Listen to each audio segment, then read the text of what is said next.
have alone harbored a dream. Since childhood, I have yearned to create videos on YouTube.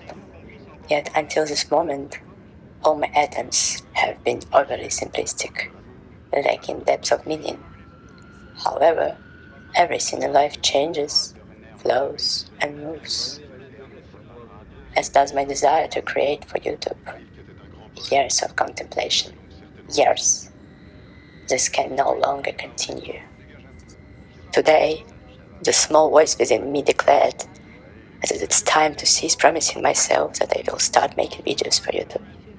It's time to truly bring to life and reveal even the smallest fragments of the profound depths of my mind.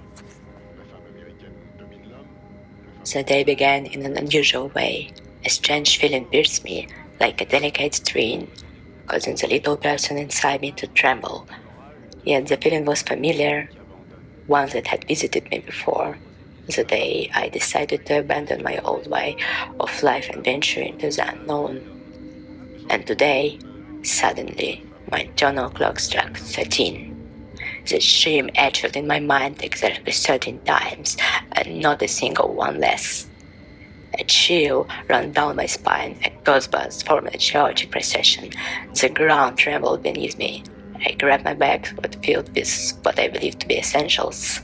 However, the journey progressed. It became clear that the only necessary item with it were cigarettes and vintage brooches.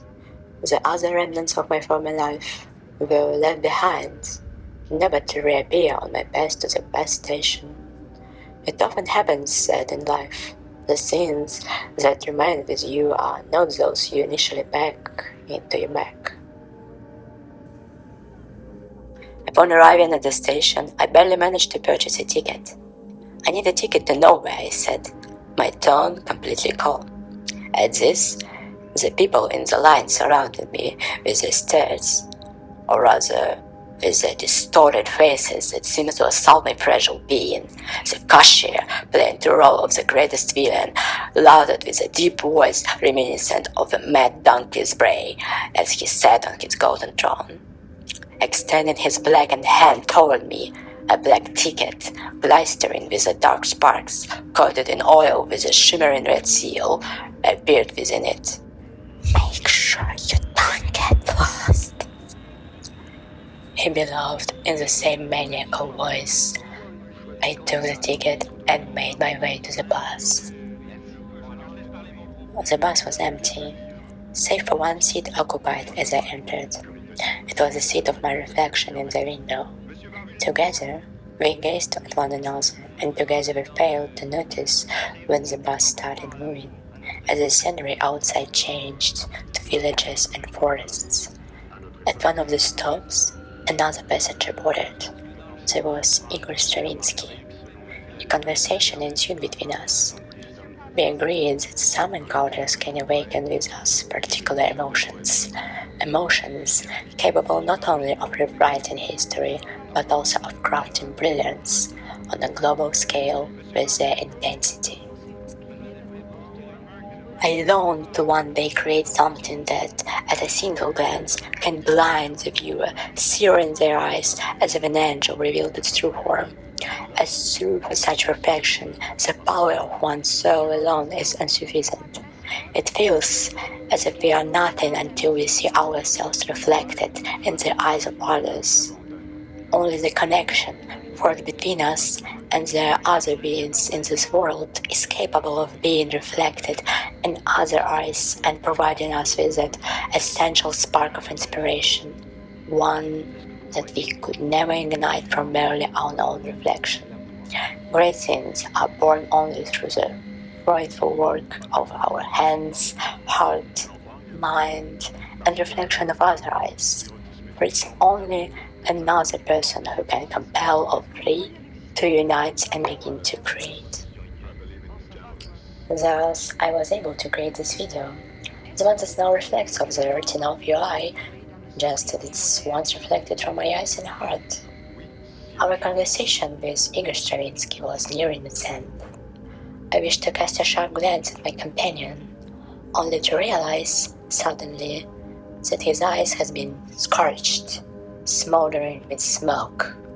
Confronted with the true creation, he was powerless before its relentless force, and so we continued our journey in sepulchral silence.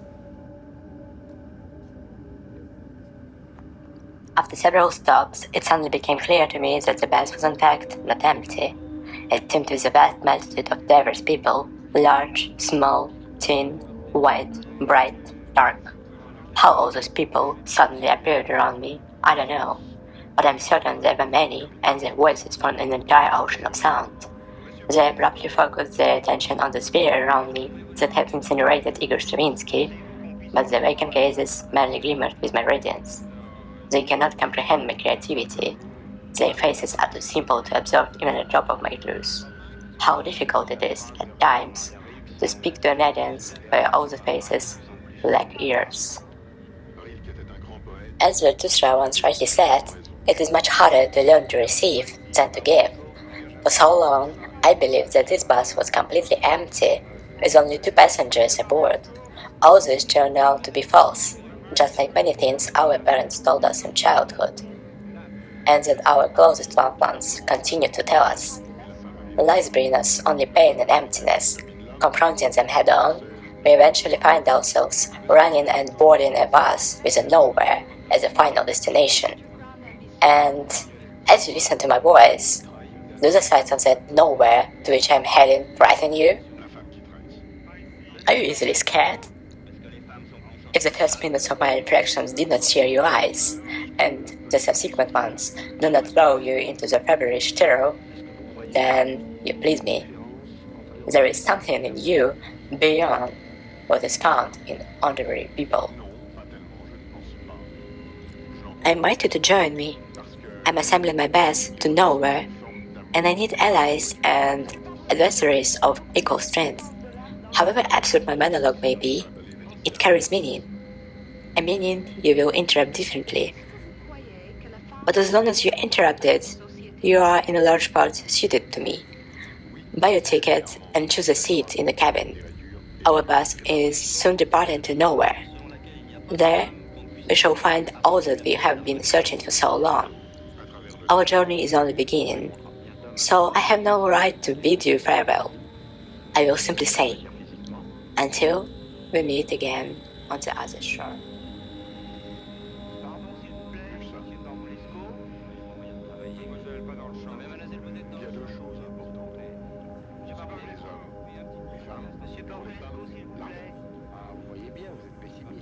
Dès qu'on voit une belle fille avec un type qui a du fric, on peut dire automatiquement qu'elle, c'est une fille bien, et lui un salaud.